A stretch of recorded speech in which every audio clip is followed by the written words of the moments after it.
Hey, what is up guys? Welcome back to Life on the Wrist. Happy Wednesday. So this video has been pretty much viral when it comes to the watch industry. This is an episode from Antique Roadshow where an individual brings in a Rolex Oyster Cosmograph Daytona, has box papers, the works, and he purchased it in 1971 and ended up getting a really great surprise at the end of what it is valued at. So what I thought I would do, because we love watches here, I thought I would watch it with you guys, give you my reactions and kind of react to what the individual, the appraiser, how he kind of went about it, and also the reaction of the individual who brought the watch. So that's going to be what we're going to be doing today. If you are new to the channel, be sure to hit the subscribe button. Also smash that like button for us. It really does help us out. And let's just get straight into the video. Turn it up. I brought in a Rolex watch that I had purchased while I was in military. I was stationed in Thailand from 1973 to 1975. And while I was there, I flew on Air America Airlines and Continental Airlines, and I noticed that most of the pilots that were flying those aircraft wore Rolex watches, and I was intrigued by them. I always wanted to purchase them, but they were very expensive. Later, when I was transferred to another base, I did some scuba diving, and I knew that the Rolex watch was good for scuba diving. I found this particular watch where I could afford it, and I never used it. I looked at it and I said, you know, this is really too nice to take down in salty water. I just kept it.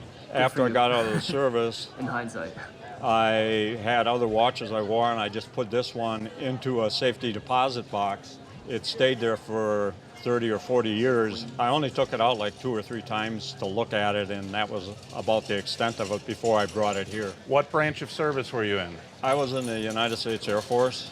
I entered in 1971. My draft number was 7. It's a pretty low number, huh? That's not really lucky in the draft, right? No. When I found out about that, I either had to join the Air Force or another branch, or I was enlisted by the 1st of January.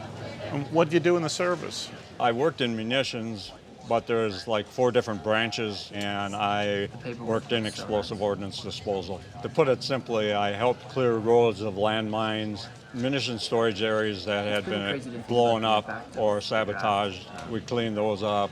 There were a huge generation, multiple children and adults that were injured as a result of unexploded ordnance, and the hazard still is there today. You bought this where? Was it at a military store? I ordered it in November 1974 through the base exchange.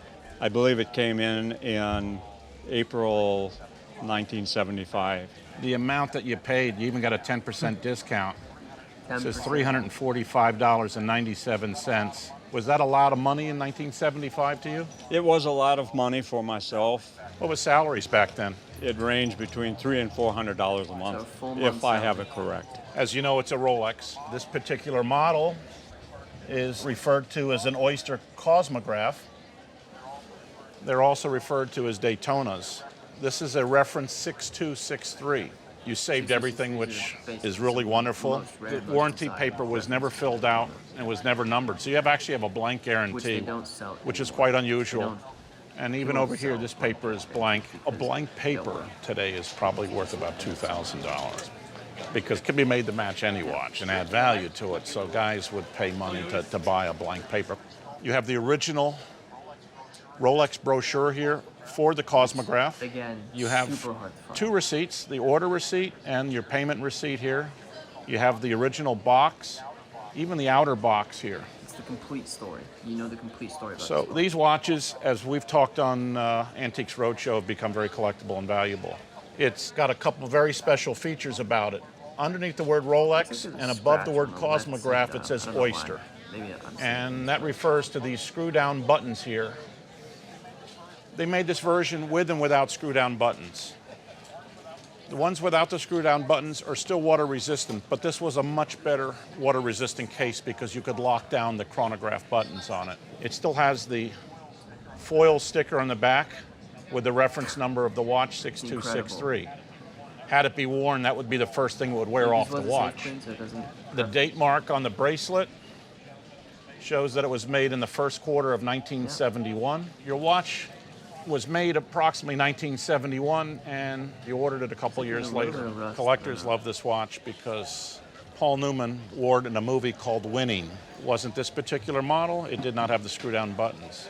The one that Paul Newman wore, currently at auction, those watches are going for approximately $150,000 to $200,000. I love how he closes inside. Your watch is more special. It says Oyster on it. Yes. They did that for an extremely short period of time. We refer to that as a Mark II dial. And this particular model, being marked Oyster, is extremely, extremely rare. A watch like this at auction is worth about $400,000. You okay?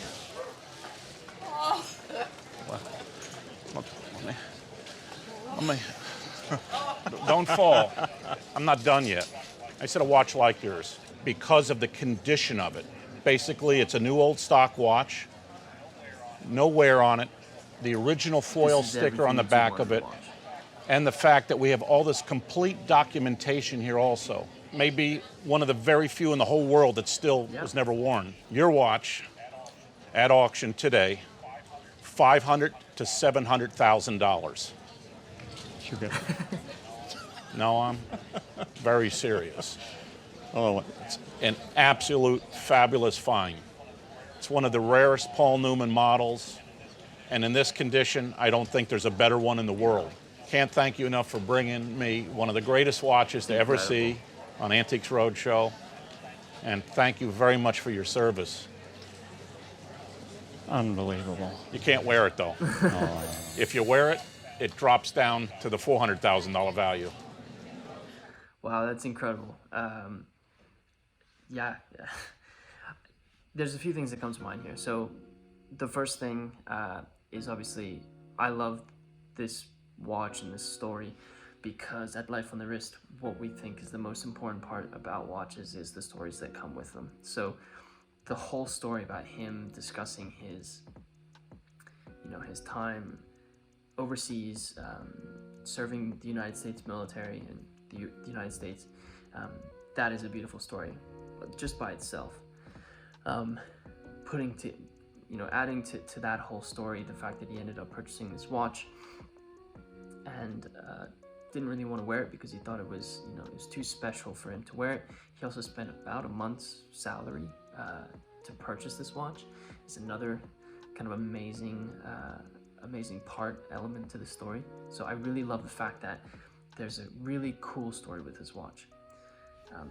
This next part I really like, with that story is the fact that he didn't wear it and he kind of kept it in his safe because he wanted to keep it nice. Probably just to kind of preserve some of the memories that he had during his time during this his adventure overseas fighting for the United States. So that's really cool. I also like the fact, and I think I read it in one of the comments, but it was a great comment, is he really took care of this watch and treated it with such respect. I think this watch is probably going to take care of him if he ends up selling it. I will say, I think $500,000 to $700,000. I actually think that that's probably too conservative for evaluation. I think it's a really accurate estimate. I would definitely say that. But I think what isn't really perhaps taken into consideration is the fact that this watch is a once-in-a-lifetime opportunity to get a never-worn 6263 Paul Newman Daytona with original box, original papers, original purchase receipt, original brochures, everything that comes with an original watch, original Rolex Daytona 6263 that you purchased back in the 70s comes with this watch. It even has the sticker on the back. This is a unique opportunity for anyone who ends up looking to buy this watch. I don't know what ends up, if he's going to end up selling this or whatnot, but again, I think it's a very conservative estimate for this watch. I'm excited to see if anything kind of comes out of this, if he ends up putting it up for auction or perhaps doing a private sale, or what ends up happening to this. He must not wear it, just like the individual who did the valuation said he must not put it on his wrist because it does decrease in value for sure. But again, like I said, I think the fact that he, was drafted relatively early within the United States draft during the Vietnam War, and went over and served the country that he was from, purchased this watch and ended up taking care of it. I think, taking care of his country, this watch, I think he's going to have a very nice retirement just by a watch that he ended up purchasing. So I'm super happy for an individual like this that they can have this type of opportunity. It's an amazing watch, an amazing find. Like I said, this is a unique opportunity for anyone who's looking to purchase a 6263. These do not come around. These are like the golden gems, the ones you find at at Goodwill, a watch that you find at an auction house or something like that. These just don't come around. So really cool story. I love the video. I love the guy. He seems like a cool guy. He'd be an interesting guy to sit down and talk to him, perhaps have a drink and hear some of his stories. So amazing video. I'll put a link to this video so that you can watch it if you'd like to see it yourself. And yeah, it's an amazing watch. So if you are new to the channel, welcome to Life on the Wrist. We create videos about watches, just about anything. We talk about Swiss watch export numbers every month, legends of watchmaking. We talk about watch releases, review watches, all kinds of things. So we even try to help you and help you learn a little bit more about watches. So check out our videos and subscribe to our channel. Also, if you haven't already, smash that like button for us. It really does help us out. And with that said, guys, hope you enjoyed this video, and until next time.